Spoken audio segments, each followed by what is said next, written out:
All right, man, peace. So Donovan Mitchell, the standout, stellar rookie for the Utah Jazz, recently made an appearance on the Stephen A. Smith and Max Kellerman show, where he touched on a myriad of topics, particularly pertaining to his outlook in regards to his team, the Utah Jazz, whether or not they need a superstar to be considered a serious contender for an NBA title. And he also chimed in on an issue that I did a video about a couple of months ago pertaining to NBA superstar and possible best player in the NBA, Kevin Durant. Did a video where I stated that it is a remote possibility that brothers should watch out for the potentiality of Kevin Durant and LeBron James teaming up with the LA Lakers. I did this video about 2 months or so ago. And of course, it seemed outlandish at the time. I don't have any sources anywhere. I just utilize my views, my brain, to try to come to some type of deduction because I know to expect the unexpected, especially pertaining to the NBA offseason. So, of course, they're going to talk about it. I'm going to chime in because it appears as though many of the more plugged-in NBA sports writers are coming to the possible conclusion that I came to, which is that it is a possibility, however remote, that Kevin Durant may consider teaming up with LeBron James on the LA Lakers. As of right now, I don't believe that it is Kevin Durant's number one priority or his number one possibility, but I do believe that it is a remote possibility, especially if the Golden State front office fucks up their relationship with him between now and him signing. Slam dunk champ right here. What's going on, Cleveland? These fans showed out today. You can tell it's a game day. Everybody's extra fired up, including us. Very happy to have Donovan Mitchell with us. So, let's get into what we just heard here. Stephen A., that was Andrew Sharp suggesting that if KD was to leave, we discussed yesterday that he said he validated himself in Golden State. He suggested that he should potentially go to the Lakers. It's also a possibility that Mr. Andrew Sharp is on the payroll of Mr. Magic Johnson, and he was paid to write a story like this to hopefully put forth some propaganda that may cause a fissure between Kevin Durant and the Golden State Warrior front office, or could plant a little subconscious, subliminal idea in Kevin Durant's mind. We heard Jalen Rose say on Get Up this morning that if he stays a little longer, wins a few more chips, he could potentially go to the New York Knicks. What's your thoughts on all Well, this? first of all, the New York Knicks don't belong as a part of this conversation. Okay, I agree with that. I don't remember the last time the Knicks signed a major free agent. Carmelo Anthony was the last top shelf, quote unquote top shelf NBA player who actually wanted to play with them. Let's get that out the way first. I mean, you have individuals to say, I'm a fan of Steve Mills, the president, and Scott Perry, the GM, but as long as James Dolan is there, a lot of people are a bit reticent about the New York Knicks. Even though they have a new coach? It doesn't matter, James. Yes, it doesn't matter. For those of you who don't know, James Dolan is viewed around NBA circles as a meddling owner. James Dolan is the chairman. He's the man, and I'm not going to go any. And Donovan Mitchell would know a little bit about that because he grew up a Knicks fan. Any further than that because I don't want to get Max started with James Dolan. All right. Having said all of that, I'm just going to give you the information that I have gathered. KD's not going anywhere, at least for the immediate future. He has assured the Golden State Warriors that he wants to stay. Nor should he go anywhere. Right now, he's in the prime of his career, and he has the opportunity to cement his legacy on a team that plays in a style that is perfect for him. Perfect for him. That he wants to be there. They are not anticipating that he will want to leave. If they should not take that for granted, though. Just watching that celebration with Bob Myers and Steve Kerr trying to utilize their fake Caucasian liberal wit, they have to be very careful with some of the things that they say that they will allege are just jokes or humor, because everyone is not going to find those things funny. And also keep in mind that Kevin Durant is very capricious. He is a person who could change his mind like that. If he were to leave, they would consider it an incredible reversal compared to what they have been hearing from him. However, I do want to let everybody know, and there's no reason to react or boo or anything like that because this is not going to happen, but I will tell you that LeBron James will have a conversation with the Golden State Warriors this summer. That is one of the teams that he will have a conversation with. That's right, I said it. Stop LeBron it. James. I'm telling you Oh, really? what I know. I'm not finished. I'm not finished. I have more. Oh, my God. Well, I'm sure that LeBron James will have a quote-unquote conversation with the Golden State Warriors, if for no other purpose than to try to penetrate the inner sanctums of their overall enterprise to see if he can glean any type of basketball acumen from them.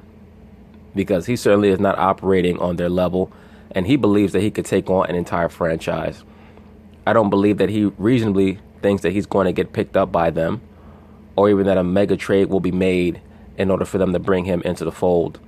And I think that LeBron James, even with the amount of hubris that he walks around with basketball-wise, I think that even he has enough self-awareness to understand that if he were to sign with Golden State, he would never be viewed in a serious way as a possible contender for the greatest player of all time with a Michael Jordan. Never, ever.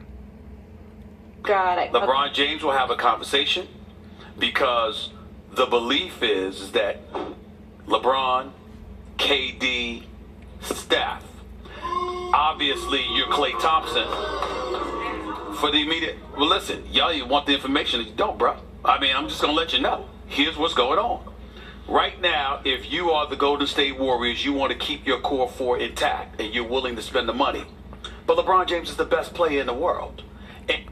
Well, he's the best player in the world. More like how a comic book villain is the most powerful villain in the world. No matter how much of a threat he poses, you know that in the end he's not going to win. And obviously, if you're Golden State, you're going to go after stuff. There is no way they could have all of them on the same team. So you're talking about KD staying. You already signed Steph to $200+ million, all right? So those two are believed to be intact. Besides that, LeBron James and his style of play would not fit in with the Golden State Warriors. I know that there's this overwhelming basketball narrative that LeBron James is such a great team player and that he ingratiates himself with everyone around him. But I also believe that Kevin Durant is intelligent enough to grasp that the amount of times that he defeats LeBron James in head-to-head matchups is going to have a direct correlation in how his legacy is going to be perceived. So it would bear him more fruit to actually play on a team separate from LeBron James as opposed to teaming up with him. But you never know. Once again, Kevin Durant is extremely capricious. That's why I put forth that sentiment a couple of months ago, that it was a possibility, however remote, in my mind, that he could possibly sign up with the LA Lakers and team up with LeBron James. I don't think that it's going to happen, but the NBA offseason is like a soap opera. You're trying to renegotiate and get Klay Thompson signed this summer, but his daddy's already been on a record. He ain't trying to sign something right now. Draymond Green has 2 years left, so he's an asset you want to keep in the event that you don't get LeBron. But if you can get LeBron and you have to sacrifice something, one would deduce you can't keep everybody, and chances are you're willing to lose too. And since Kevin Durant ain't that dude, and Steph Curry ain't that dude, and Klay Thompson is looking to re-up for max dollars potentially, and Draymond Green is going to look to get paid as well in 2 years, you have a situation where Klay and Draymond could be gone because LeBron arrives. I don't see that happening. I don't believe that's going to happen. A matter of fact, if it did happen, I'm trying to tell you right now, I will go the hell off. I will be apoplectic. Max Kellerman, if LeBron James signs with the Golden State Warriors, I'm letting you know, come into work to film First Take with a fireman's outfit on, because I am going to spontaneously combust on air. I promise you that.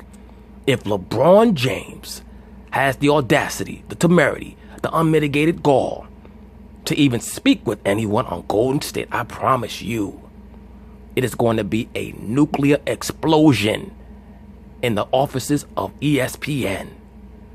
Make no mistake about it, but if you're talking about the business of the Golden State Warriors and we're talking about free agency this summer, I'm giving you a heads up as to the conversations that you're going to be reading about come July 1st. I just broke it down for you. LeBron James, Steph, and KD. At a certain point, why play the games? I mean, Golden State Warriors fans try and get it, that franchise, try and get as great as possible. Let everyone else try to keep up. Well, from what I understand, it's also a possibility that Golden State may consider trading Klay Thompson and Draymond Green for Anthony Davis. That was another rumor that I've heard being floated in the air. I'm not sure why they would want to change the architecture of their team right now, especially when everything is going well and their players are pretty much at their peak. Their oldest player is Steph Curry. He's 30 years old. He just turned 30. Kevin Durant is going to turn 30 later on this year. Klay Thompson and Draymond are both 28. They need to let this thing ride for a few more years.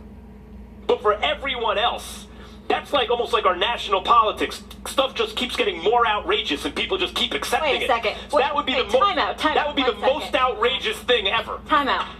Did you just hear this? LeBron James would potentially consider joining the Golden State Warriors? Am I the only one that's outraged? I'm not even from Cleveland.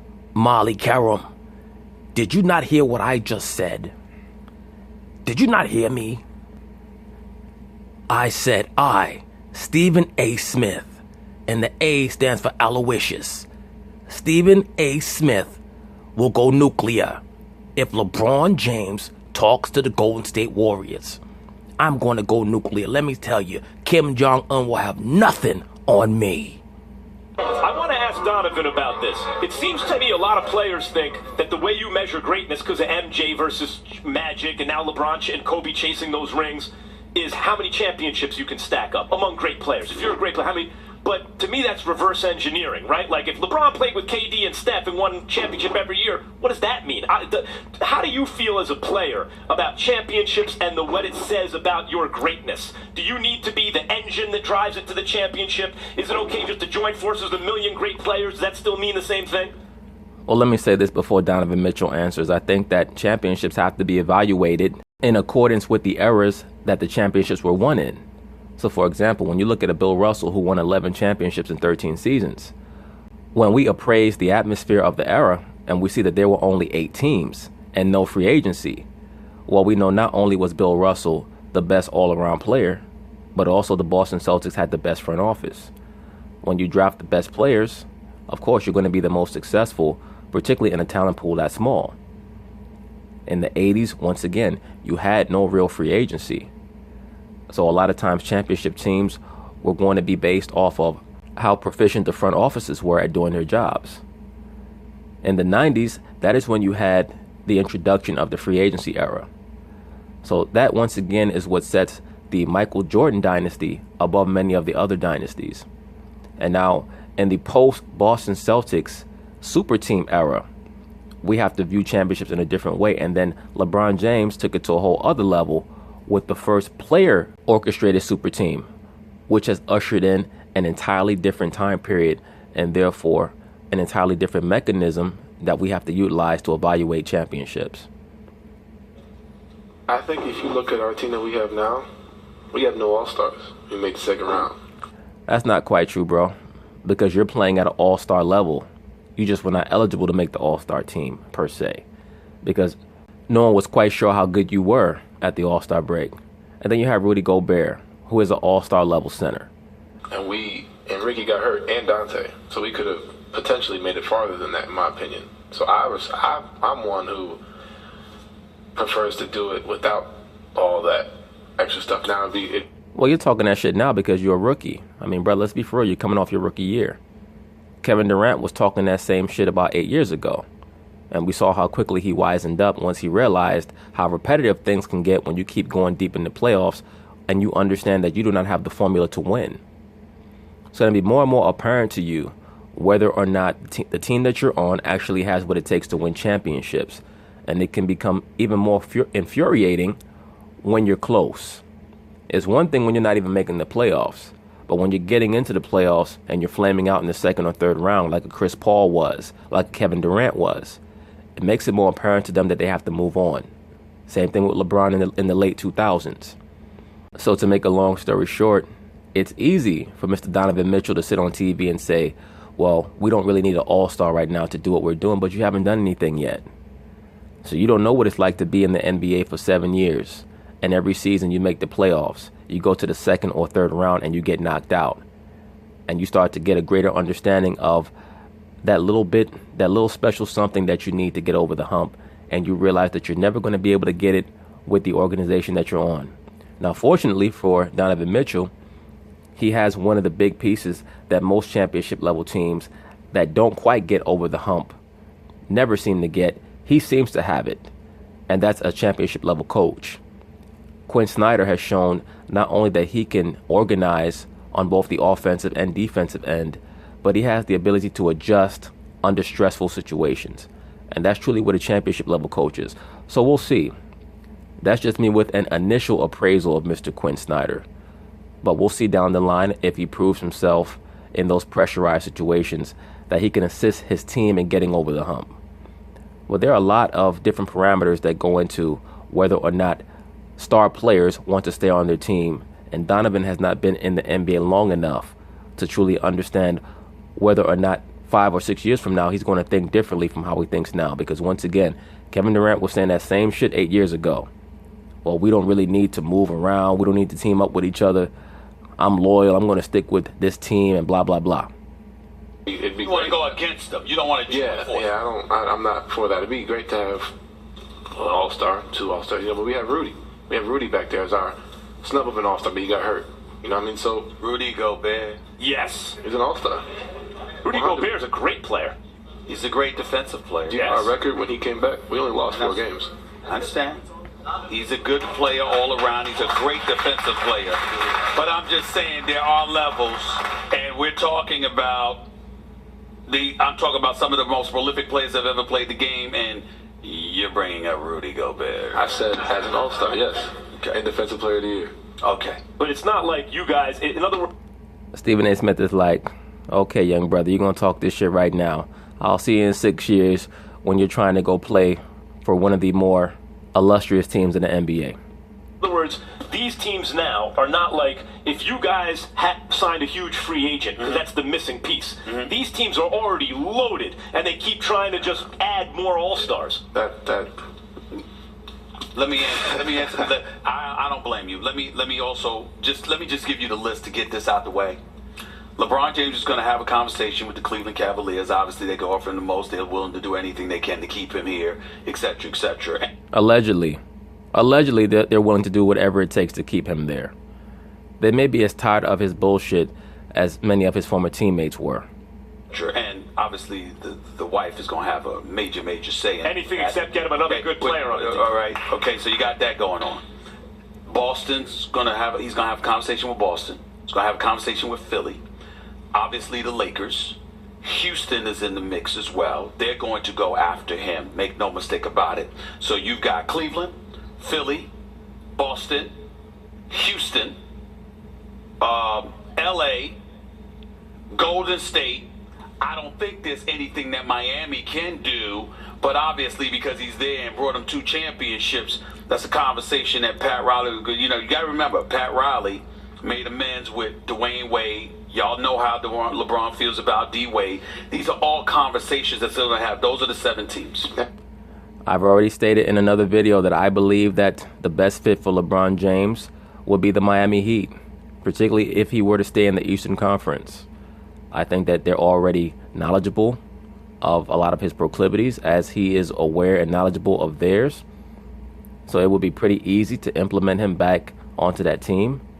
They have a lot of supplementary players who are not going to be concerned with how many shots they get.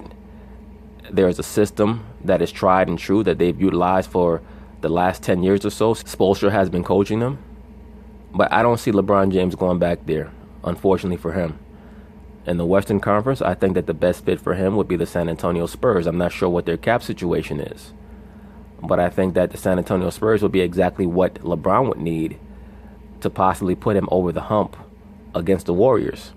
They have the scheme, they have the coach, and assuming they have a fully healthy Kawhi Leonard, that would give him the second banana that he would need on both the defensive and offensive ends. Now, Busy summer for LeBron. Go ahead. I said if he goes to Houston, it's a different story, because he's reunited with Houston to go beat Golden State. Yes. The way KD went to Golden State to go Yes. beat LeBron. Right. I agree. That's a different story. Yeah. Now, if he goes and joins a team that beats him, that's a different. Now, Houston would have to renounce rights to practically everybody, okay? And obviously there's some modifications that your mentor Chris Paul would have to engage in. That's his man. They're very tight, etc., etc. Houston's in the mix, obviously. I'm told you have other places to be. Thank you so much for the time. We love having you on the show. Give it up for Donovan Mitchell. Yes, congratulations to Donovan Mitchell on an outstanding rookie season. So we'll see what comes of his career. He reminds me a lot of Dwayne Wade. But anyway, peace.